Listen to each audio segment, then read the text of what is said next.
दोस्तों, स्वागत है आपका पीसीएस बाय तरुण चैनल पे। स्टार्ट करते हैं।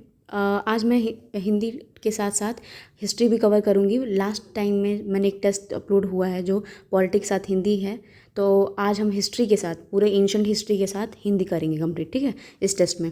तो चलिए पहले बिना किसी देरी से स्टार्ट करते हैं। पहला क्वेश्चन बोला है कि निम्नलिखित कथनों पर विचार कीजिए, युग पर विचार कीजिए। तमिल संगम जो हुआ था उसके आयोजन स्थल दे दिए हैं, पहला, दूसरा, तीसरा ऐसे करके दिया हुआ है। फिर हमें देखना है कि प्रथम जो तमिल जो संगम हुआ था ना, प्रथम संगम मदुरै में हुआ था, ये बिल्कुल सही है।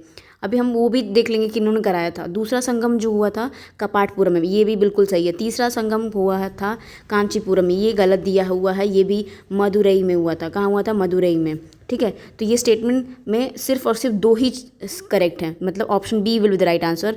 पर देखो, प्रथम जो मदुरम में जो संगम मदुरई में हुआ था, उसका जो आयोजित वो था, पहला वाला संगम का आयोजित स्थल जो था ये तो मदुरई में था। बट जो भी इसके ग्रंथ मिले हैं वो भी कोई नो ग्रंथ, मतलब कोई ग्रंथ और स्पेशल कुछ मिला नहीं है। कपाटपुरम ही ऐसा, अगर ऐसा क्वेश्चन में पूछे कि कौन सा ऐसा तमिल संगम था जिसका हमें अभी भी अवशेष मिला हुआ है, मतलब एक बुक है हमारे पास जिसका नाम है तोल्कापियम। क्या है? तोल्कापियम। अगर मैं प्रोनाउंसिएशन के लिए माफ़ी मांगना चाहूँगी, अगर साउथ का कोई है तो, मतलब कहीं का भी है। तोल्कापियम जो है वो कपाटपुरम का, ठीक है। तो ये वाला, इसका भी कोई भी हमें मिलता नहीं है, कोई भी ऐसी चीज़ नहीं मिली है जिसमें कोई भी एविडेंस या ग्रंथ, जो महान जो ग्रंथ होते हैं उसमें का कोई इस संगम का नहीं मिला तीसरे का। फिर हमें सिर्फ और सिर्फ दूसरे का मिला है, तो दूसरा आंसर मतलब हमें दो ही का मिला है, मतलब आयोजन स्थल दिया था ना मैच द फॉलोइंग में, तो हमें यही मिल जाएगा। तोल्कापियम, देखो ऊपर का वही क्वेश्चन है ना, तोल्कापियम ग्रंथ के संदर्भ में निम्नलिखित कथनों पर विचार कीजिए, ठीक है। दूसरे वाले में देखते हैं कि क्या है। इसके लेखक जो थे वो तोल्कापियार थे, बिल्कुल सही है। यह प्रथम संगम का उपलब्ध एकमात्र प्राचीनतम ग्रंथ है। नहीं, अभी तो मैंने बोला प्रथम संगम में कुछ मिला ही नहीं था, थर्ड वाले में भी कुछ नहीं मिला था। Only second we have got the कुछ ग्रंथ जो मिले थे वो सेकंड वाले में मिले थे जो कपाटपुरम में हुआ था। तो ये सिर्फ और सिर्फ ऑप्शन ए ही सही हो जाएगा, तोल्कापियार ने ही इसको लिखा था। नेक्स्ट क्वेश्चन देख लेते हैं। फिर सूची 1 को सूची 2 से मिलाना है, ठीक है। अब देखो, सारे ही उसके ऑथर दिए हैं, सिल्कापदियम, मणिमेखले, तोल्कापियम। देखो तोल्कापियम अभी ऊपर क्वेश्चन करके आए, तो इसका तो बहुत आसान हो जाएगा कि भाई तोल्कापियम का मैच कर दोगे तोल्कापियर से। तो अगर सी का 1 देखें, सी का 1 2 में है, किस में है? इसमें भी नहीं है सी का 1 या तो बी होगा या तो डी होगा, ठीक है। अब आते हैं, देखो सिल्कापदिकरम है, मणिमेखले है, तो इसका देख लेते। देखो सिल्का जो इसमें तीसरे का जो सारे मैच फॉलोइंग है उसमें सिल्कापदियम का जो है, सिल्कापदियम का पता है क्या है? ये देखो सी का हमने मैच कर दिया है, सी का 1, ठीक है। तो सिल्कापदियम का है ये इंगलाव आदिल, ठीक है। इंगलाव आदिल will be the right answer. फिर मतलब ए का 4, सी का 1 ए का 4, ये भी गया, आंसर विल द डी, ठीक है, ये डी हो जाएगा। तो बी का 2 है और ये हो जाएगा। मणिमेखला का शीतले सतनार है और तिरुवक्कल का तिरुवल्लुकर है। तो देखो दो चीज़ें बहुत आसान है, जैसे तोल्कापियम है तो मैच कर रहे हैं ना तोल्कापियार से, ठीक है। तिरुक्कल है, तिरुक्कल को तिलुवर से मैच कर रहा है। इन दोनों को मैच करा के भी हम आंसर ला सकते हैं। बस मणिमेखले का याद रख लो, शीतलय सतनार है, शीतलय सतनार, तो सीता माता है मणिमेखले, तो सीता माता मणि पहनती हैं, ऐसे करके याद कर भी सकते हो अगर नहीं याद हो रहा है। अब आते हैं काबिलार या कपिलार के संदर्भ में निम्नलिखित कथनों पर विचार कीजिए। यह संगम काल के सबसे विपुल तमिल कवि थे, ठीक है, उनकी तारीफ की जा रही हैं, ठीक है। ये सबसे ज़्यादा विपुल थे, मतलब पॉपुलर तमिल पोएट थे, और ये बात सही भी है, किसी की तारीफ की जा रही है। और लॉजिकली भी सोचो ना, प्रैक्टिकली अगर हमें नहीं आता है तभी भी किसी की बड़े पोएट की तारीफ की जाती है, उसमें क्या बुराई है भाई? एग्जामिनर यही चाह रहा है ना, उसकी बुराई तो नहीं कर रहा ना, अच्छाई बता रहा है। पॉपुलर होंगे, सबसे पॉपुलर। उन्हें वेलपारी नामक चेर राजा ने संरक्षण दिया था, ये भी सही है। दोनों स्टेटमेंट इसके फोर्थ वाले के दोनों स्टेटमेंट सही हैं, ठीक है। तो C will be the right answer. देखो कपिलार जो है ना, ये कुरंजी पातु नामक ग्रंथ के वो हैं, जो कपिलार जो ये हैं, ये एक वहाँ पे ग्रंथ थी साउथ में की, कुरंजी पातु, क्या नाम है, कुरंजी पातु के नामक ग्रंथ के ये लेखक हैं। वेलपारी नामक चेर राजा संरक्षण किया था, ये तो सही है। बस ये एक्स्ट्रा इन्फॉर्मेशन याद कर लीजिएगा, कपिल वार आगे आता है, कुरंजी और सब चीज़ें। बस साउथ में जब संगम एज पढ़ रहे हैं ना, संगम और विजयनगर एम्पायर, ये दोनों बहुत इंपॉर्टेंट और फेवरेट होते हैं। यूपीएससी हो, यूपीपीसीएस हो, कोई भी स्टेट हो, ये दोनों ही जो एरा है ना, वो एग्जाम के लिए बहुत इंपॉर्टेंट माना जाता है। ठीक है, निम्नलिखित एंशिएंट हिस्ट्री की बात कर रही हूँ। निम्नलिखित में से किस तमिल कृति को मड़नूल विवाह ग्रंथ भी कहा जाता है? तो मड़नूल जीवक चिंतामणि, तो चिंतामणि को ये कहा जाता है मड़नूल विवाह ग्रंथ। ठीक है, मतलब हो सकता है विवाह जब कराते होंगे तो ये चीज़ें पढ़ी जाती होंगी। अब देखा मैंने बोला ना, कुरंजी पात ये ऑप्शन में दिया है यहाँ पे। कली कैथे ऊपर अभी सुन के आए हम लोग, वो कली कैथे लिखने वाला। अब आते हैं नेक्स्ट, चेर मतलब संगम कालीन, संगम एज के संदर्भ में निम्नलिखित कथनों पर विचार कीजिए। पहला बोल रहा है, इन्होंने आधुनिक राज्य केरल के मध्य और उत्तरी हिस्सों तथा तमिलनाडु के कोंगो क्षेत्र किया था, को नियंत्रित किया था। उनकी राजधानी, जो चेर राजधानी थी, उनकी राजधानी टोंडी थी। बोल रहा है टोंडी थी, ये बात गलत है, उनकी राजधानी टोंडी नहीं थी। ये सही है कि उन्होंने आधुनिक राज्य के केरल के जो मध्य है, मिडिल वाला उत्तरी हिस्सों तथा तमिल के कोंगू क्षेत्र को नियंत्रित किया था। चेर देखो, संगम में चेर देखो, संगम एज पूरा मैं बता रही हूँ जिसको समझना है बेसिक। संगम एज में सारे के 3 हैं most popular, Cheras, Cholas and Pandyas. ठीक है, तो देखो सबसे इम्पॉर्टेंट क्या है ना, पांड्यास की क्या कैपिटल थी? मदुरई।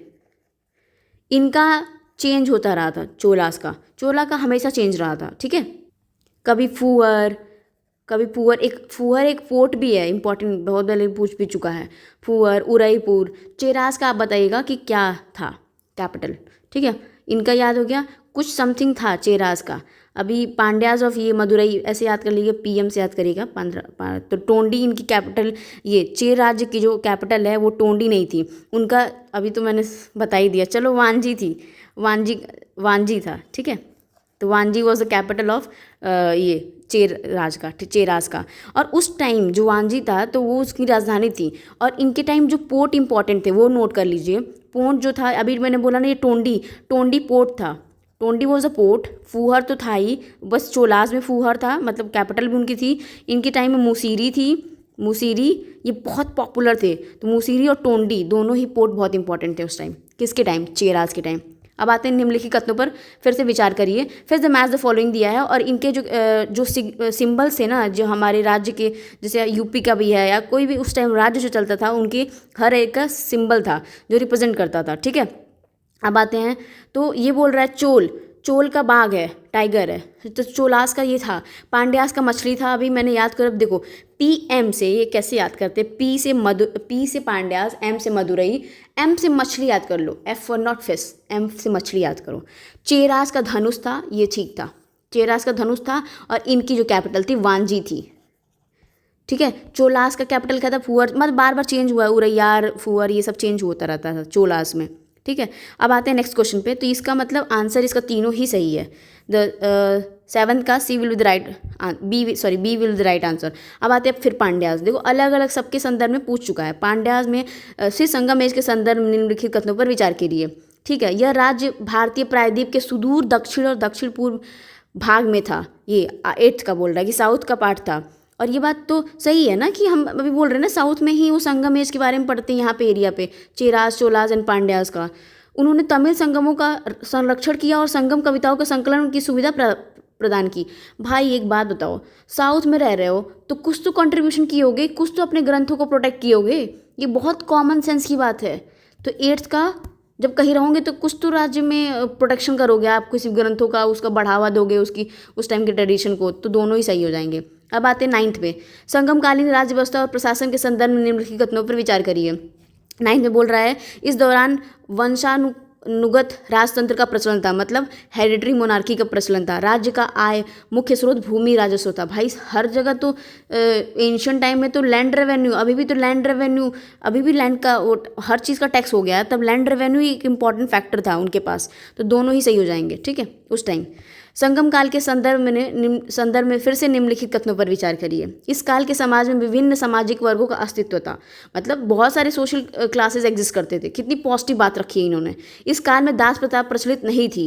भाई उस टाइम सबसे ज़्यादा पॉपुलर था दास प्रथा, ठीक है। तो सिर्फ और सिर्फ पहला स्टेटमेंट सही हो जाएगा, A will be the right answer.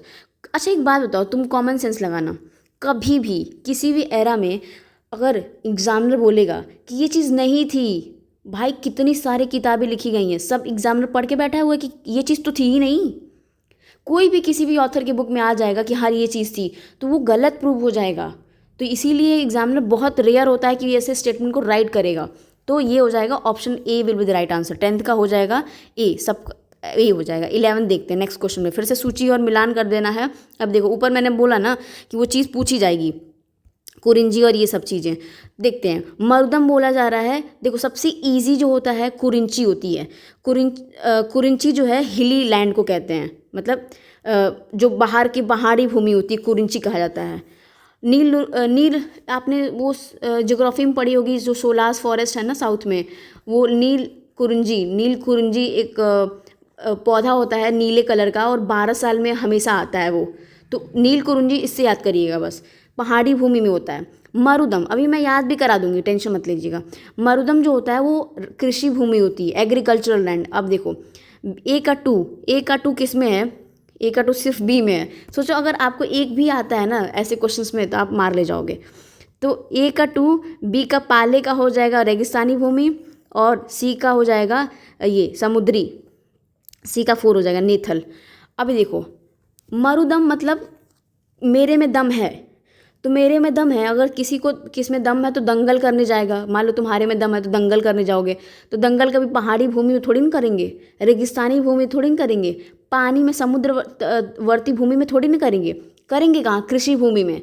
तो जिसके में दम होगा, मारे में दम में नहीं बोलते हैं कि भाई हरियाणवी कि मारे में दम है, तो दंगल करेंगे कृषि भूमि में। अगर ए का टू आपने मार लिया बस खत्म। ये बहुत इंपॉर्टेंट है क्योंकि संगम एज में बहुत सारी चीज़ें इतनी इंपॉर्टेंट है। विजयनगरा की जो रूलर्स होते हैं उन्होंने क्या क्या किया, बहुत कुछ चीज़ें याद कर लीजिए, आपका लाइफ उसमें भाई एग्जाम में आपके नंबर कन्फर्म हो जाते हैं। नेथल एक और बता रही हूँ, मान लो कुछ याद ना रहे, कुरिंची का याद करा दिया मैंने, लॉजिकली मतलब प्रैक्टिकली याद करने वाला कैसा जो आपके सिलेबस में हो। नेथल का है, नेथल क्या होता है? जैसे क्या होता है कि कोस्टल एरियाज़ देखते हैं, तो कुछ साउथ मतलब कुछ हो रहा है ना कि नेथल तो कोस्टल, नेथल कोस्टल, भाई तो कोस्टल एरियाज होगा ना, समुद्रवर्ती भूमि होगी, तो B will be the right answer. बस याद कराने का इतना ही था, उससे ज़्यादा कुछ मैं नहीं कर सकती। 12 देख लेते हैं। संगम युग के संदर्भ में फिर से निम्नलिखित कथनों पर विचार कीजिए। पुरुष और महिला दोनों लेखकों ने संगम साहित्य में योगदान किया है। भाई उस टाइम संगम पीरियड में सबसे टॉप एज माना जाता है, और उस टाइम जब भी कोई स्टेटमेंट बोले कि दोनों में योगदान किया गया था, बहुत पॉजिटिव बात है। 12 का पहला वाला स्टेटमेंट सही हो जाएगा। इस काल में सती प्रथा के कोई प्रमाण प्राप्त नहीं होते हैं। देखो सेम चीज़ मैंने बोला ना, ऊपर दास प्रथा नहीं थी, सती प्रथा नहीं थी, बताने जा रहे हो आप कितनी बुक पढ़ ली हो एग्जामिनर ने। पहला स्टेटमेंट विद राइट आंसर, ठीक है, वो गलत हो जाएगा। अब आते हैं संगम युग की अर्थव्यवस्था के, अब इकोनॉमी के बारे में देखते हैं। अब उस टाइम इकोनॉमी भी अच्छी थी। अर्थव्यवस्था के संदर्भ में निम्नलिखित कथनों पर विचार कीजिए, ठीक है, करते हैं। इस काल में कृषि मुख्य जो एग्रीकल्चर चीज़ें थी वो ज़्यादा व्यवसाय थी, और चावल सबसे आम फसल थी। और साउथ में अभी भी इडली डोसा सांभर सब बनता है, तो कहाँ से बनता है? चावल से ही बनता है। तो चावल सबसे आम फसल थी, और ये कृषि पे डिपेंडेंट पूरी आज भी अगर ये स्टेटमेंट दे दिया गया ना कि वो जो पूरी जो इकॉनमी इंडियन इकॉनमी है बेसिक एग्रीकल्चर डिपेंडेंट है, मतलब एग्रीकल्चर है वो रेनफेड पे है, हमारी जो इकॉनमी है एग्रीकल्चर पे है, एग्रीकल्चर मानसून पे है, ऐसी चीज़ रिलेशन आपने सुनी होगी ना, बस तो ये सही हो जाएगा। इस काल में व्यापार आंतरिक एवं विदेशी दोनों का प्रकार होता था।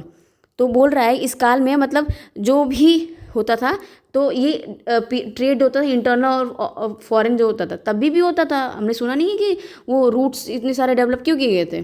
तो दोनों स्टेटमेंट हो जाएगा, दोनों पॉजिटिव स्टेटमेंट बता रहे हैं। और एक कौन सा ऐसा एज नहीं हो जहाँ पे व्यापार और निर्यात आयात नहीं हुआ होगा। संगम काल के दौरान निम्न, भले ही ज़्यादा हुआ होगा कम हुआ होगा वो अलग फैक्टर है। संगम काल के दौरान निम्नलिखित कथनों में से कौन सी, देखो फिर से पूछ रहा है कि कौन सा इंपोर्टेड वस्तुएं थी। हम इंपोर्ट क्या करते थे, अब यहाँ पे लॉजिक लगाना। काली मिर्च क्यों करेंगे भाई, इतना ज़्यादा ब्रिटिशर्स ने इतनी आफत मचा के रखी थी मसालों की वजह से, तो हम काली मिर्च कहाँ से इंपोर्ट करेंगे। सेकंड वाला काटा, हमारे पास 3 ऑप्शन बचेगा। हाथी के दांत क्यों करेंगे, हमारे यहाँ हाथी और अफ्रीकन वाले में हमारे पास था, तो सबसे ज़्यादा वो आइवोरी के प्रोडक्ट्स थे। तीसरा, पहला भी काट दो, गया। 3 और 4 चांदी करते थे और मीठी शराब, वाइन तो करेंगे ही। अगर तुम्हें ए और बी डी में भी कन्फ्यूज़न हो रहा है ना, तो तुम मीठी शराब मारो ना, क्योंकि वाइन ऑब्वियस ही बात है, हमारे यहाँ वाइन नहीं होता था, हम बाहर से एक्सपोर्ट करेंगे, इंपोर्ट करेंगे, तो 3 और 4 हो जाएगा, 3 और 4 हो जाएगा। अब आते हैं 15 वाले पे। 15 बोला है फिर से निम्नलिखित कथनों पर विचार करिए। ठीक है, तो देख लेते हैं। संगम युग में शिक्षा देने के लिए मंदिरों को चुना गया था। हाँ भाई, चुना गया होगा, और पहले के हमेशा गुरुकुल मंदिरों के पास ही था, मंदिरों में ही होता था। संगम युग में शिक्षक को पिल्ले कहा जाता था? नहीं, पिल्ले जो उनको कहा जाता था जो शिष्य थे, जो सीखने आते थे, उनको पिल्ले कहते थे, और जो वो थे शिक्षक थे उनको कड़कट्टम कहते थे। अगर मान लो मेरे प्रोनाउंसिएशन में प्रॉब्लम हो रही, कड़कट्टम, तो कड़कट्टम कहते थे। किसको कहते थे? ये शिक्षक थे, और शिष्य जो है वो अलग है, उनको पिल्ले कहते थे। तो ऑप्शन 15 का सिर्फ केवल 1 हो जाएगा, A will be the right answer. अब आते हैं निम्नलिखित कथनों पर विचार कीजिए। संगम काल में भूमि मापन की इकाई वैली एवं माहोती थी। संगम में अम्बानम अनाज का माप था। बोल रहा है अम्बानम अनाज का माप था, और ये थी दोनों ही जो इकाई याद कर लेना भाई। वैली जो थी, माहोती जो थी, वो भूमि को नापते थे। जैसे हमारे नॉर्थ में, हम लोग के नॉर्थ में क्या होता है, एकड़, कितने कट्ठे का है, कितने एकड़ का ज़मीन है, ऐसे याद करते हैं, मतलब ऐसे बोलते हैं। वैसे साउथ में भी बोला जाता था वैली कितने वैली का है, माहोती का है। संगम काल में जो अनाज का माप था ये हो जाता था। तो ऑप्शन दोनों सही है। 17 में आते हैं। ठीक है, 17 में क्या बोल रहा है? बोल रहा है संगम काल में खेतों में काम करने वाले मजदूरों को कहते थे। अरे भाई देखो, ये बहुत इजी है, वो पता है किसको कहते थे? कड़ाई सियार कहते थे। अब देखो, खेत में काम कर रहे हो, मे भी तुमने जाकाल जो वर्ड हो सुना होगा, और उसको हिंदी में सियार कहते हैं। याद कराने का तरीका बता रही हूँ, हिंदी में सियार कहते हैं किसको? कड़ाई सियार को। ठीक है, तो कहाँ सियार कहाँ मिलेगा? पानी में तो मिलेगा नहीं ना, खेतों में मिलेगा, खेत में रहते थे। तो कड़ाई सियार और लेबरर से, भाई सियार एक बहुत बड़ी प्रजाति नहीं कि स्टैंडर्ड लॉयन जैसा है कि बहुत राजा है होगा, नहीं। तो ऐसे याद करो, जो लेबरर थे ना, कड़ाई सियार, जयकाल। ठीक है, ऊपर के तीनों जो थे वेलाल, आरसू और कबीरी, नाम सुनने कितनी प्रोमिनेंट थे। ये थोड़े मजदूर नहीं कह सकते, ये फार्मर थे, पर they were the rich farmer, they were the rich farmer. ठीक है, तो 17 का डी हो जाएगा, क्योंकि मजदूर पूछा है।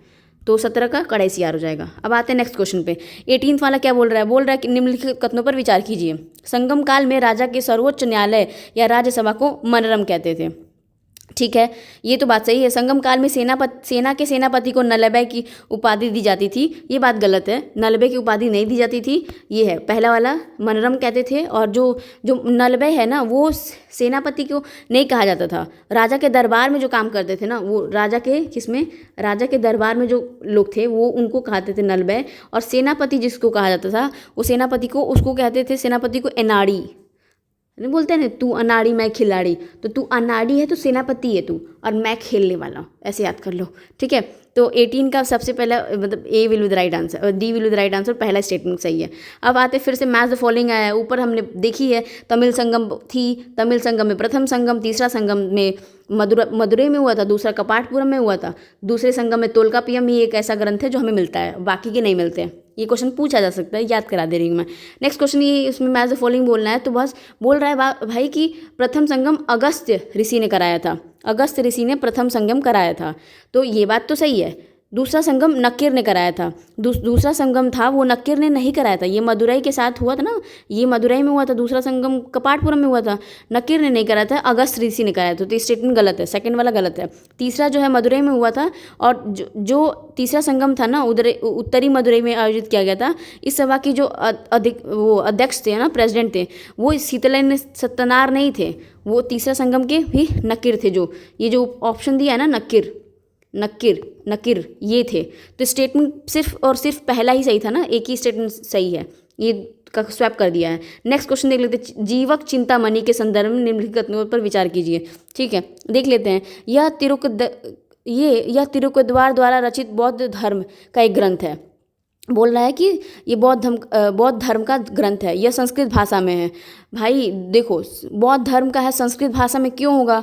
अगर लॉजिक लगाओ, बौद्ध धर्म आया ही क्यों था? ब्राह्मणिकल सोसाइटी को हटा, वो चीज़ों के लिए यार एक्सट्रीमिज्म पे जा रहे, ब्राह्मणिकल सोसाइटी जा रही थी, बौद्ध और जैनिज्म इसीलिए आए थे। तो इन दोनों ही स्टेटमेंट गलत हैं, सी विल विद राइट आंसर। क्यों? क्योंकि ये जो तिरुक्कुद्वार है ना, ये जैनिज्म का है। देखो एक और लॉजिक बता दे रही हूँ मैं, जब भी तुम्हें इसमें देना कि यार ये बौद्ध धर्म का है, तो थोड़ा सा रुक जाना। जब ये ऐसा टॉपिक को नहीं पता हो ना, तो बौद्ध को जैन से, जैन को बौद्ध से स्विच कर दिया जाता है यहाँ पे। तो स्टेटमेंट ये हो जाएगा। अब आते हैं 21 में। 21 में बोल रहा है संगम काल के संदर्भ में निम्नलिखित में से, मतलब ये जो वर्ड दिया है कासु, कनम, पोन, वेपोन आदि, ये सिक्के थे, उस टाइम के जो कॉइन्स थे वो चलते थे। ठीक है, नेक्स्ट क्वेश्चन आता है सातवाहन वंश के संदर्भ में निम्नलिखित कथनों पर विचार कीजिए। इसने उत्तरी भारत पर शासन करना आरंभ किया था। सातवाहन का उत्तरी भारत में शासन करना आरंभ किया था। भाई उत्तरी में नहीं किया था, साउथ में स्टार्ट हुआ था, ये गलत है। शक्तिशाली मौर्य साम्राज्य के पतन काल में तक्षशिला और राजधानी बनाकर इस वंश को अपनी शक्ति का उत्कर्ष प्रारंभ किया था। भाई जब साउथ में करेगा तो तक्षशिला में कैपिटल क्यों बनाएगा वो? सातवाहन का कैपिटल तक्षशिला में नहीं थी, वो प्रतिष्ठान को सबसे पहले पतन काल में वो गोदावरी के तट पे बनाया था इन्होंने राजधानी। ठीक है, और ये गलत है, तो स्टेटमेंट कौन सा सही हो जाएगा 22 में? ये बी वाला, ना तो A1 ना तो 2। अब आते हैं कण्व वंश के बारे में। कण्व वंश के संदर्भ में निम्नलिखित कथनों पर फिर से विचार करिए। बोल रहा है पहला, ये सुगो के उत्तराधिकारी थे, हेरिडेटरी थे। सातवाहन वंश ने इस वंश को समाप्त किया था, तो स्टेटमेंट दोनों ही सही है, सातवाहन वंश ने ही समाप्त किया था। और शुंग वंश के अंतिम जो शासक थे ना वो थे देवभूति। देवभूति थे किसके? शुंग वंश के। शुंग वंश के कौन थे? देवभूति। तो देवभूति जो थे वो उसकी जो हत्या थी वासुदेव ने की थी, वासुदेव ने ही ये कर्ण वंश की नींव डाली थी। ठीक है, तो वो जो वासुदेव था ना, शुंग वंश लास्ट राजा था, उसकी शुंग वंश के देवभूति लास्ट राजा था एम्पायर का, शुंग वंश का। तो उसको जो मर्डर कर दिया था, किसने मर्डर किया था? उसी का जो मंत्री था ना देवभूति का, उसका नाम था वासुदेव, उसी ने ही मर्डर कर दिया था। और वासुदेव ने ही जो वो थे उसकी कर्ण वंश की, तो उसकी स्थापना की थी। ठीक है, तो दोनों स्टेटमेंट इसमें 23 में दोनों सही है। अब आते हैं नेक्स्ट क्वेश्चन पे। निम्नलिखित कर्ण शासकों को कालानुक्रम में फिर से लगाइए। तो 24 में ना कालानुक्रम में हो जाएगा डी। तीसरा मतलब पहले वासुदेव कर्ण, फिर देन ये कालानुक्रम में। ठीक है, क्रोनोलॉजिकल ऑर्डर में। अब आते हैं निम्नलिखित कथनों में से फिर से प्राचीन भारत में संबंधित विदेशी राजवंश था या थे? कौन से बाहर के फॉरेनर्स आए थे? ठीक है, मतलब फॉरेन अटैक्स वाले। तो नोट डाउन कर लेते हैं क्योंकि बहुत बार पूछता है भाई। साकाज, ये हमारे यहाँ के प्राचीन भारत में संबंधित विदेशी थे, मतलब बाहर से अटैक किए थे। तो जो बाहर से अटैक किए थे ना वो थे ये 2 और 4 ही सही होंगे। जो शकवंश थे मतलब साकाज थे और कुषाण थे। तो देख लेते हैं, नोट कर लेते हैं एक बारी। जो विदेशी थे ना, विदेशी थे वो इंडो ग्रीक थे। एक था मतलब एक पहला इंडो ग्रीक, फिर साकाज जिसको पार्थियंस भी कहते हैं, साकाज थे, ये थे पार्थियन अलग है, पार्थियन थे, साकाज कुषाण थे। तो कुषाण थे और ये थे कुषाण का। तो भाई इतने सारे पॉपुलर, और सबसे कनिष्क सबसे ज़्यादा पॉपुलर था। सातवाहन वंश हमारे यहाँ का था ना, सातवाहन था। शुंग जो डायनेस्टी थी, सातवाहन शुंग, इसको भी नोट कर लो भाई। शुंग, सातवाहन, कण्वा डायनेस्टी नाम ही से उसके रूलर का पता चल गया था ना, वासुदेव का। सातवाहन डायनेस्टी, चेदीस का भी था, बस महामेघल। ये याद कर लो फॉरनर कौन थे? इंडो ग्रीक थे, साकाज थे, पार्थियन से, कुषाण थे। भारत पर आक्रमण के संदर्भ में निम्नलिखित कथनों पर फिर से कालानुक्रम में बताइए। तो ऐसे याद करो ना, एस जो मैं बता रही हूँ 26 में बोल रहा है कि कालानुक्रम क्रोनोलॉजिकल ऑर्डर में बताना है। तो एस मतलब इंडो जो ग्रीक आए थे, सबसे पहले इंडो और ग्रीक यूनानी आए थे, फिर आए थे ये साकाज जो ऊपर पढ़ा हमने, फिर कुषाणाज आए थे। तो 26 का ए विल विद राइट आंसर 1 2 3 में दिया है। तो एस कुषाण, एस के, तो आई एस के, तो एस के एस आर के याद करते हैं ना, आई एस के, सी एस के याद करते हैं ना, तो ऐसे याद करना आई एस के। तो यूनानी इंडो ग्रीक ऊपर, फिर एस के। सतकर्णी जो सतकर्णी था प्रथम के संदर्भ में निम्नलिखित कथनों पर विचार कीजिए। सतकर्णी प्रथम, इसने कर्ण वंश की शक्ति एवं सत्ता का मूल संस्थापक माना जाता था। नहीं, ये गलत है। ये 26 में ना मतलब 27 का बोल रहा है कि पहला स्टेटमेंट ये बोल रहा है कि ये कण्व वंश की शक्ति एवं सत्ता का मूल स्थापक मानता है, ये नहीं मानता है। उसने अपने शासनकाल में अश्वमेध यज्ञ किया होगा, बहुत सारे किया है, और समस्त दक्षिण भारत पर अपनी सार्वभौम की स्थापना की थी, सत्ता का। बिल्कुल, सतकर्णी प्रथम बहुत पॉपुलर रूलर था। इसने गोदावरी तट पर अपने प्रस्थान नगर को अपनी राजधानी बनाया था। ऊपर अभी मैंने एग्जाम्पल दिया कि उसको राजधानी उसका वो नहीं था, प्रस्थान नगर को बनाया था साउथ में, देखा। तो ये statement B will be the right answer. दूसरा और तीसरा सही है, 27 में दूसरा और तीसरा सही है। और एक और बात है, सब ये प्रथम ये एक पॉपुलर था, पर ये इसको संस्थापन नहीं मानता है, वो उसका फाउंडर नहीं था। उसने इस्टेब्लिश बहुत अच्छे से ओरिजिनली बहुत अच्छी पावर अथॉरिटी ले आई थी, पर इसका फाउंडर मानने में मतलब फाउंडर उसमें होने में बहुत फ़र्क होता है। गौतमी पुत्र सतकर्णी के संदर्भ में निम्नलिखित कथनों पर विचार कीजिए। ठीक है, गौतमी पुत्र सतकर्णी, देखो जो भी इन लोग के पॉपुलर ये लोग हैं ना, तो वो पैट्रियार्कल सोसाइटी के नहीं थे, ये मैट्रियार्कल सोसाइटी के थे, जो उसकी मदर को अपने नामों पे मदर को ज़्यादा इंक्लूड करते थे। ठीक है, बोल रहा है यह सातवाहन वंश का महात्म राजा था। बिल्कुल सही था। इसने सैनिक सफलताओं एवं अन्य राज्य की जानकारी नासिक अभिलेख से प्राप्त होती है। बिल्कुल, नासिक अभिलेख से प्राप्त होती है, ये याद कर लीजिएगा। सातवाहन क्या ये गौतमी पुत्र सतकर्णी के बारे में इसने एक ब्राह्मण और आदित्य यूनिक ब्राह्मण कहा गया है। हाँ, इसी अभिलेख में लिखा है, इन्होंने इसने लिखा है। इसके शक शासक नहपान को पराजित किया था। शक शासक नहपान को पराजित किया था, साकास का जो रूलर था। तो ये सारे स्टेटमेंट सही हो जाएंगे। तो ये सारे स्टेटमेंट, दो चारों स्टेटमेंट सही है। ठीक है, तो D will be the right answer. अब आते हैं और देखो, इसकी जो बुक है ना, इसकी माता बलश्री ने ही नासिक अभिलेख में, जो नासिक अभिलेख है, इसकी जो माता, इनकी माता थी बलश्री माता जी, इनकी जानकारी इसमें प्राप्त होती है। सैनिक सफलताओं का ये सब भी सारे सब में अभिलेख में ही लिखी रहती है, तभी हमें पता चलता है कि अच्छा इन्होंने ये किया था। वशिष्ठ पुत्र पुलवामी के संदर्भ में निम्नलिखित कथनों पर विचार करिए। यह प्राचीन भारत के सातवाहन वंश का शासक था। बोल रहा है प्राचीन का था शासक था, तो बिल्कुल सही बात है। उसने महाराज और दक्षिणापथेश्वर की प्राप्ति की थी उपाधि। हाँ, ये भी सही है। तो भाई साउथ में रह के वो सब चीज़ें काम करोगे ही तो तुम्हें मिलेगा ही वो चीज़ें। नेक्स्ट क्वेश्चन आते हैं। आंध्र इक्ष्वाकु वंश के संदर्भ में निम्नलिखित कथनों पर विचार कीजिए। बोल रहा है कि पहला स्टेटमेंट यह सातवाहनों के सामंत थे और जो कृष्णगुट्टूर क्षेत्र में शासन करते थे। कृष्णगुट्टूर क्षेत्र में ये शासन करते थे। ठीक है, इस वंश के शासक जैन धर्म के पोषक थे। वीर पुरुष दत्त इस वंश का संस्थापक था, फाउंडर था। अभी देखो, मैंने एक चीज़ तो बोली ना कि जब वो बोले ना कि जैन धर्म के थे, भाई वो क्यों बता रहा है, बता भी रहा है तो नॉर्मली तुम वो सोचो, स्टॉप करो अपनी थिंकिंग, देखो कि भाई वो जैन धर्म है कि नहीं। अगर तुम्हें कंफर्म है तब तुम जाओ, अदरवाइज तुम स्टॉप करो। तो जैन धर्म जो है नहीं था, वो बौद्ध धर्म था। तो ये बौद्ध धर्म के पोषक थे, आंध्र के इक्ष्वाकुस, इनको आंध्राज भी कहा जाता था। और ये सातवाहन के सामंत तो थे ही, ये सही है। कृष्णगुट्टूर क्षेत्र में शासन करते थे, पहला स्टेटमेंट सही है। ठीक है, वीर पुरुष दत्त इस वंश का संस्थापक था। वीर पुरुष दत्त नहीं था, ये इस वीर पुरुष दत्त जो था वो उसका उत्तराधिकारी, वो नागार्जुन कोंडा के प्रसिद्ध स्तूपा में निर्माण कराया था। बस ये चीज़ है। तो इसका मतलब सबसे पहला ही स्टेटमेंट सही है, एक ही स्टेटमेंट सही है, मतलब एक वाला जो सातवाहन के सामंत थे और ये सब। अब एक आते हैं 31 वाला। 31 में ये बोल रहा है कि भाई मैच करो कि कौन कौन किसका फाउंडर था। ठीक है, बोल रहा है कि शुंग था महामोघनवान का, कानवा सिमुख था, वासुदेव छेदी सातवाहनास के पुष्यमित्र। सबसे इजी शुंग वंश का होता है। शुंग वंश के जो शुंग वंश था वो पुष्यमित्र शुंगास थे। तो ए का 4 का एक ही ऑप्शन दिया हुआ है, मिल जाएगा। पर चल ठीक है, ऊपर भी देख लेते हैं। जो अभी ऊपर पढ़ के है ना, कानवा डायनेस्टी के जो वासुदेव थे, वासुदेव उत्तराधिकारी था, देवभूति को मार के बना था। तो बी का 3, अगर बी का 3 भी आ गया होता ना तभी चलो 2 ऑप्शन में फंसते। सातवाहन का था, सातवाहन का महामोघ वाहन, तो नाम भी देखो, वाहन व्हीकल। चेदी का सिमुख था, तो सी इसका आंसर हो जाएगा। ठीक है, मैच द फॉलोइंग में सी इसका आंसर हो जाएगा। अब नेक्स्ट क्वेश्चन देखते हैं। निम्नलिखित युग्मों पर फिर से विचार करिए। और ये बोल रहा है हिंद यवन, ये सब चीज़ें बोल रहा है और उसके संस्थापक कौन थे। तो इसका जो 32 है ना, उसमें देखो जो हिंद यमन कहते हैं ना, इंडो ग्रीक कहा जाता है इनको भी। अगर मान लो प्रॉब्लम हो रही है किसी को और नाम ना सुना हो तो इंडो ग्रीक आता है। इसके जो इंडो ग्रीक है ये ड्रामेटियस ही था।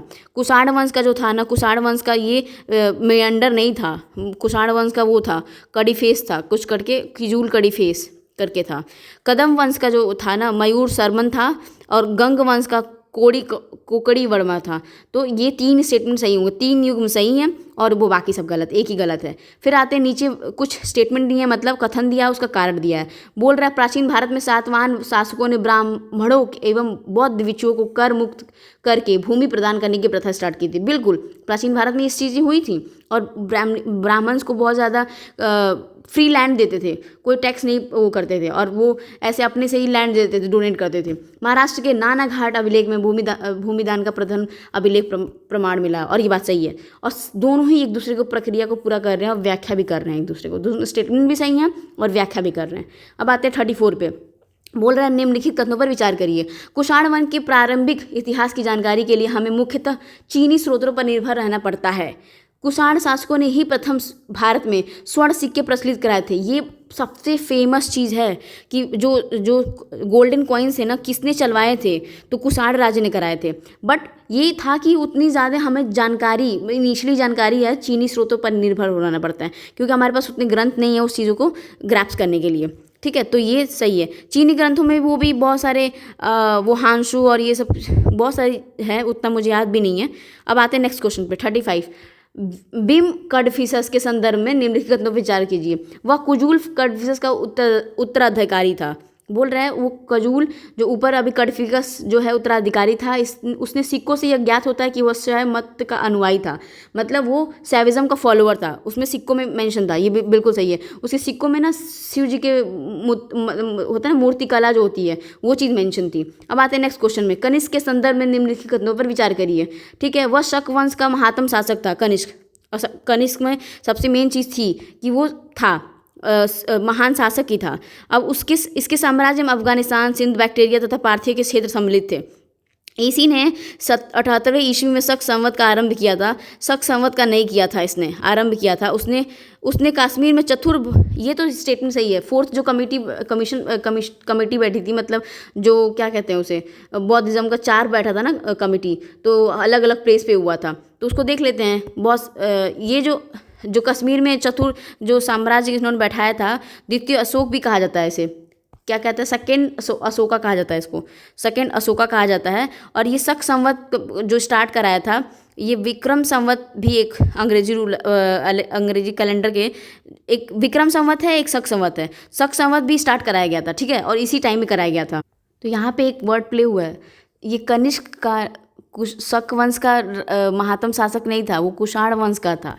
ये चीज़ ऊपर हमने देख क्या है ना कि जो फॉरेन जो अटैकर्स थे, जो बाहर से अटैक किए थे, तो ISK से याद किया हमने, Indo Greek, साकास and then Kushanas. तो शक का नहीं था, कुषाण वंश का कनिष्क शासक था। तो ये 3 स्टेटमेंट सही हो जाएंगे, ऊपर का पहला वाला गलत है। अब आते हैं कि भाई who among the following had the protection from the Kushan के। तो कुषाण के कुषाण के टाइम में जो भी लोग थे जो प्रोटेक्शन पाए थे, मेन जो चीज़ें थी उनका था, एक तो अशोक जी थे। अशोक घोष ने 4th वाला जो कमेटी बैठाई गई थी ना बुद्धिज़्म के टाइम में, अशोक घोष ने ही लीड किया था। मतलब उस टाइम लीड मतलब वाइस प्रेसिडेंट कह सकते हैं, उपाध्यक्ष थे उस टाइम, ठीक है। और अशोक घोष ने बहुत सारी किताबें लिखी हैं, अभी आगे देखेंगे, जिसमें कि बुद्ध चरितम सूत्रालंकार, बुद्ध चरितम सबसे फेमस है।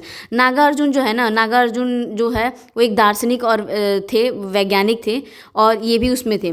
तो ये भी थे, ठीक है, मतलब दोनों थे। वासुमित्र जी भी थे। वासुमित्र ने 4th वाले जो कमेटी बैठी थी ना, ये बौद्धिज्म का जो इन्होंने कराया था, कुशानाज ने, तो कुशान जो कराया था, वासुमित्र उसके प्रेसिडेंट थे। वो तो वाइस प्रेसिडेंट थे ना ऊपर, अशोक घोष यही प्रेसिडेंसी किए थे उस टाइम, विश्वकोश वासुमित्र। चरक जो है, तो भाई चरक और सुसूत्र संहिता जो सर्जन के लिए और चरक मेडिसिन के लिए जाने देते थे। चरक ने चरक संहिता लिखी थी बुक, बहुत फेमस, और जो चीज़ें मेडिकेशन पे थी। तो स्टेटमेंट हो जाएगा चारों ही सही है, और चारों नहीं ये पैट्रोनाइज हुए थे इस टाइम। 38 देखते हैं। 38 में बोल रहा है निम्नलिखित कथनों पर विचार करिए, मतलब सूची 1 सूची 2 से फिर से मिलाइए। नाट्य शास्त्र सबसे इजी है। नाट्य शास्त्र का भरत मुनि जो राइट आंसर है। तो A का 4 किस में दिख रहा है, तो सिर्फ और सिर्फ C और D में A का 4 दिख रहा है, ठीक है। तो अब आते हैं नेक्स्ट क्वेश्चन पे, नेक्स्ट चीज़ों पे। तो सौंदर्य रंदन जो है, सौंदर्य रंदन का अशोक घोष ने लिखा था। मिलिंद पनाहो का सबसे फेमस है, मिलिंद पनाहो। नागसेन मिलिंद पनाहो। उरुभंग भास ने उर्वशी दत्त, उरुभंग लिखा था। भास ने बहुत सारी किताबें लिखी हैं। स्वप्नदत्त लिखा है। चारुदत्त लिखा है, स्वप्नदत्त। मिलिंद पनाहो का बहुत फेमस क्वेश्चन आ चुका है, UPSC में इनफैक्ट पूछा जा चुका है। मिलिंद पनाहो, नागसेन। नाट्य शास्त्र का भरत मुनि सबसे ज़्यादा इंपॉर्टेंट आर्ट एंड कल्चर में। सौंदर्य रंदन का अशोक घोष ने भी बहुत सारी किताबें लिखी हैं। सौंदर्य रंदन, ऊपर मैंने बोला बुद्ध चरितम, बुद्ध के चरित्र के बारे में, बुद्ध चरितम, तो बुद्ध चरितम भी लिखी गई है। तो ये सारे फेमस थे। और हमें पता है ना कि उनका ये पतंजलि का महाभाष्य, तो महाभाष्य जो लिखे हैं वो पतंजलि लिखे हैं। पतंजलि जो ग्रामर बुक है, पतंजलि, तो ठीक है, ये हो गया कामसूत्र वात्सायन। तो ये चीज़ें इसमें जो हो जाएगा 38 का हो जाएगा C will the right answer. Gandhara मूर्ति कला के संदर्भ में निम्नलिखित कथनों पर विचार करिए। यह शैली ब्राह्म्य संस्कृतियों में प्रभावित नहीं थी। भाई कुछ भी बोल देना। यह आशीर्वादी शैली है, आइडियलिस्टिक शैली, ये रियलिस्टिक शैली है भाई, रियल में एग्जिस्ट करती है। और गांधार मूर्ति जो कला है ना, ब्लू सैंडी स्टोन से बनी गई थी, ब्लू सैंडी स्टोन से। अभी मैं एक और कला बता रही हूँ जो कि इन दोनों में कंपैरिजन आता है हमेशा मीन्स में, और अब तो भाई कोई सेग्रीगेशन नहीं रह गया, प्रीलिम्स में पूछा जा सकता है। तो ये हेलेनिस्टिक यूनानी इंडो ग्रीक सी थी, और ये ब्लू सैंडी स्टोन होता है ना कि भाई बाहर के लोग जो इंडो ग्रीक हैं, बाहर वेस्टर्न के जो होते हैं उनकी नीली नीली आँखें होती हैं, तो ये वहीं के थे, ब्लू सैंडी स्टोन थी इनके पास, ठीक है। और ये बुद्धिज़्म, ये शैली ब्राह्मण संस्कृतियों को प्रभावित नहीं थी, सिर्फ और सिर्फ कल्ट था बुद्धिज़्म का, ये याद रख लेना, बुद्धिज़्म। और बुद्धिज़्म का ही था, जैनिज़्म और किसी का नहीं था बस। और इसने भारतीय यूनानी कला के रूप में भी जाना था। हाँ ये सही है स्टेटमेंट। तो 39 का हो जाएगा डी। सिर्फ 2 ही स्टेटमेंट सही है, क्योंकि पहला वाला स्टेटमेंट गलत है, संस्कृति से प्रभावित नहीं थी। ये आशीर्वाद शैली जो है वो स्टेटमेंट गलत है। और ये कला को कुषाण संघों को संरक्षण मिला था, बिल्कुल वो प्रोटेक्शन किए थे, तो दूसरा ही सही हो जाएगा। तो मतलब D will the right answer. Next question देखते हैं। हाँ एक और बात बता रही हूँ, मथुरा जो कला है, मथुरा की कला जो मिलती है वहाँ पे ब्लू नहीं होता है, रेड सैंडस्टोन यूज़ किया जाता है, रेड सैंडस्टोन से बनी होती है। किससे? रेड सैंडस्टोन से। और मथुरा जो आर्ट है ना, मथुरा आर्ट में बुद्धिज़्म, जैनिज़्म, हिंदुज़्म सबका है, पर्टिकुलर बुद्धिज़्म का नहीं है जो कि गांधार के लिए आया है। नेक्स्ट क्वेश्चन देखते हैं। नेक्स्ट क्वेश्चन बोल रहा है निम्नलिखित कथनों पर फिर से विचार करिए। यद्यपि व्यास नदी के पार भारत के उत्तर पश्चिमी प्रांत में निवास करने वाली प्राचीन जाति थी, ठीक है। तो बोल रही है कि भाई उस टाइम यद्य जो थी प्राचीन, व्यास नदी के पास प्राचीन सबसे ज़्यादा वो वाली जाति थी। अब आते हैं यद्य सिक्कों पर कार्तिक देवता का अंकन मिला है। तो ये बात तो सही है, दोनों ही स्टेटमेंट सही है। पहले वाला तो एकदम इतनी जेनरिक स्टेटमेंट दिया, और सिक्कों पर कार्तिक देवता का अंकन मिला हुआ है। 41 देखते हैं। राहुल दौड़ में दूसरे स्थान पर आया, उसने दौड़ा और वो दूसरा स्थान पे आया। दूसरा क्या होता है भाई? क्रमवाचक विशेषण होगा ना। हमें रोज़ कुछ व्यायाम करना चाहिए। व्यायाम कर रहे हैं, कौन सा व्यायाम? कुछ मतलब अनिश्चित है, कुछ डिफाइंड नहीं है, अनिश्चित परिणामवाचक, क्योंकि इसका परिणाम तो मिलेगा ही, अनिश्चित परिणामवाचक। निम्नलिखित कथनों में से कौन से संज्ञा शब्दों से बना विशेषण है? मतलब संज्ञा से कौन बना हुआ है विशेषण, ये पूछ रहा है। तो ये सिर्फ और सिर्फ बना हुआ है 43 में बोल रहा है, पका है, पतित है, पका है, पतित है, उदास है। तो पका, पतित, उदास, भगोड़ा। तो पका भाई कहाँ से संज्ञा से बना हुआ है? उदास है जो केवल वो बना हुआ है। पका हुआ है पकना से, मतलब जो कि क्रिया है। पतित है मतलब पतन से, किसी का गिरना, पतन होना, वो भी क्रिया है। भगोड़ा है भागने से या भागना से, तो वो भी तो एक क्रिया है। तो सिर्फ और सिर्फ तीसरा स्टेटमेंट राइट हो जाएगा। मुझे तुम्हारी किताब चाहिए, मुझे तुम्हारी किताब चाहिए, वाक्य में किस विशेषण का प्रयोग हुआ है? भाई तुम्हारी किताब चाहिए, किताब के पहले जो वर्ड यूज़ किया वो विशेषता बताता है ना। तुम्हारी मतलब सार्वनामिक विशेषण बोला गया है। राधिका कक्षा की बहुत अच्छी लड़की है। भाई देख रहे हो, बहुत है, अच्छी है, लड़की है। लड़की की जो विशेषता है वो अच्छी है, अच्छी की जो विशेषता है वो बहुत है। इसका मतलब बहुत अच्छी लड़की है। और पूछ रहा है प्रविशेषण वो होते हैं जो विशेषण की विशेषता बताते हैं।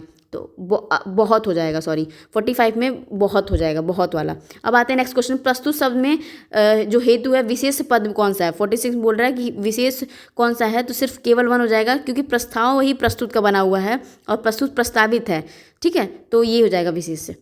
47 देख लेते हैं। निम्नलिखित कथनों में से कितने शब्द विशेषण हैं?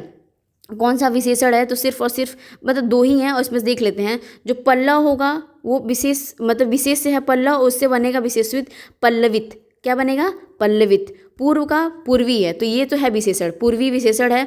परिवर्तन का परिवर्तित होगा, तो ये तो विशेष से है परिवर्तन, परिवर्तित। प्यार का प्यारा हो जाएगा, तो 2 ही स्टेटमेंट सही हैं, मतलब D will the right answer. अब आते हैं 48 में। निम्नलिखित में से कौन सा, फिर से बोल रहा है विशेषण है, तो इसमें से बोल रहा है विशेषण कौन सा है? तो विशेषण सिर्फ और सिर्फ ये हो जाएगा, प्यास का प्यासा हो जाएगा, विशेषण है। प्रतिबिंब का प्रतिबिंबित होता है, पुरातत्व का पुरातत्व का हो जाएगा, पुरातात्विक हो जाएगा। पाठक का पाठकी हो जाएगा, प्यासा विल बी द आंसर, वही सिर्फ विशेषण है। अब आते हैं नेक्स्ट क्वेश्चन 49 पे। फिर बोल रहा है सब विशेषण, फिर से बोल रहा है विशेषण कौन से हैं, ठीक है। प्राची है, प्रातःकाल है, प्रलय है, फैनिल है। तो प्राची का प्राच्य हो जाएगा, प्रातःकाल का प्रातःकालीन होता है, प्रातःकाल का प्रातःकालीन होता है, तो ये तो गलत हो जाएगा। तो इसमें तीसरा और चौथा ही है। प्राची का प्राचीन होता है, प्राची का प्राचीन होता है, प्राच्य होता है, तो वो ये हो जाएगा, तीसरा और चौथा ही सही है सिर्फ फेनिल और प्रणब में। अब आते हैं नेक्स्ट क्वेश्चन पे 50वां, कौन सा विशेषण शब्द नहीं है, बोल रहा अब बोल रहा शब्द नहीं है, तो फलित है, बाजारू है, कि बाल्य है, कि बर्फ है, तो उसमें से कौन सा नहीं है, तो बर्फ जो है वो विशेषण शब्द नहीं है। तुम्हें सोचो बर्फ विशेषण किसी विशेषता थोड़ी बता रहा, बोल रहा है ठंडी बर्फ, या बोल दे कि बहुत अच्छी बर्फ, तो अच्छी विशेषण बता रहा है ना बर्फ का, बर्फ तो विशेष है, संज्ञा है कोई किसी सामान का। 51 देख लेते हैं, इसमें बोल रहा है कौन सा शब्द विशेषण नहीं है, फिर बोल रहा है कि विशेषण नहीं है, तो विशेषण नहीं है इसमें बल है, बौद्ध है, बौद्धिक है, भ्रामक है, तो इसमें से बल जो है वो विशेषण नहीं है, बौद्ध, बौद्धिक, भ्रामक सब है। 52 देखते हैं, निम्नलिखित में से कौन सा कथन विशेषण है, अब बोल रहा है विशेषण है, तो विशेषण भूख, भूमि, भयानक, भगवत, तो ये जाएगा भयानक जो है वो विशेषण है, क्योंकि भूख तो लगी है, भूमि इज अ प्लेस तो भी संज्ञा हो जाएगा, भगवत है वो भी संज्ञा। निम्नलिखित में से कौन सा एक विशेषण का सही युग में नहीं दिया हुआ है, मतलब गलत दिया हुआ है ये बोल रहा है, तो भूत, भौतिक ये सही दिया है, भोजन, भोज्य दिया है, भाषाई और भाषिक ये गलत दिया हुआ है। 53 में ये भाषा और भाषाई गलत दिया होता है, ये राइट आंसर हो जाएगा। निम्नलिखित में से कौन सा विशेषण का फिर से बोल रहा है 54 में कि सही युग में नहीं दिया हुआ है, भाव, भावुक, भारत, भारतीय, भूगोल, भौगोलिक, उपयुक्त सही सब युग में है, तो सारे सही युग में है, सब सही दिया है। भूगोल का भौगोलिक होता है, भारत का भारतीय सुने, ये भाग का भावुक मत हो भाई। निम्नलिखित में से कौन सा शब्द विशेषण फिर बोल रहा है विशेषण नहीं दिया हुआ है, मलिन, मासिक, माहवारी, मूल, तो मूल इज नॉट अ विशेषण, तो राइट आंसर ही हो जाएगा, क्योंकि मलिन है, मलिन कपड़ा है, मासिक है, माहवारी है। 56 देख लेते हैं, फिर से बोल रहा है कि शब्द कौन सा विशेषण दिया हुआ है, विशेषण कौन सा है 56 में बोल रहा है, तो मनु है, मातृक है, मूर्छ है, मामा है, तो मातृक जो होता है वो होता है, ठीक है, क्योंकि वो माता से बना है मातृक, मनु पहले से विशेष है तो विशेषण पूछ रहा है ना इसमें, ठीक है। मुख जो है शब्द में बना विशेषण है, मुख शब्द से बना विशेषण कौन सा हो जाएगा, तो वो हो जाएगा मुखर है कि मौखिक है, तो ये दोनों ही हो जाएंगे, मुखर और मौखिक दोनों ही विशेषण है। मंगल शब्द से बना विशेषण कौन सा है, मंगल शब्द से विशेषण कौन सा है, तो पहले देख लेते हैं, पहला ऑप्शन दिया है कि मंगलमय और मांगलिक, तो मंगलमय और मांगलिक में दोनों ही राइट हो जाएंगे, दोनों ही है मंगलमय और मांगलिक, ठीक है। 58 हो गया। 59 देख लेते हैं, कौन सा विशेष और विशेषण में सही युग में दिया हुआ है, तो मायावी, माइक, मांस, मांसल, मोह, मुग्ध, तो इसमें सिर्फ हो जाएगा दो, मांस और मांसल, मोह और मुग्ध, ये दोनों आंसर राइट हो जाएंगे, तो 59 का B will with right answer 2 और 3। माया का होता है मायाविक, ये दोनों हो जाएंगे, ये दोनों विशेषण हैं, ये किसके बनते हैं, माया के, ठीक है। लास्ट क्वेश्चन देखते हैं 60, फिर से सूची मिलाना है, सूची मालदार, मेधा, मैला, मैल, मेधावी, माल, मैथिली, मिथिला, अब इसमें से विशेषण और विशेष्य को मिलाना है, ठीक है, तो विशेषण और विशेष्य को मिलाना है, तो माल का मालदार हो जाएगा, तो माल विद मालदार, फिर मैल का मैला हो जाएगा, मैल का मैला हो जाएगा, मेधावी का मेधा हो जाएगा, मेधावी का ये सबसे इजी भी है, मिथिला का हो जाएगा मैथिली, मैथिली लास्ट में चेंज करता है, मैथिली या मैथिली, तो ऑप्शन विल बी द 60 का हो जाएगा B will be the right answer, D का 4 हो जाएगा, मैथिल नहीं होगा, मिथिला और मैथिली, देखो यहाँ पे प्ले किया होगा, डी का 5 डाल के सब सेम कर देगा, पर नहीं, ठीक है। अब यहीं तक स्टॉप करते हैं, एग्जाम हम लोग का ये टेस्ट कंप्लीट हो गया है। Thank you so much for watching, please do like, share and subscribe channel, thank you so much.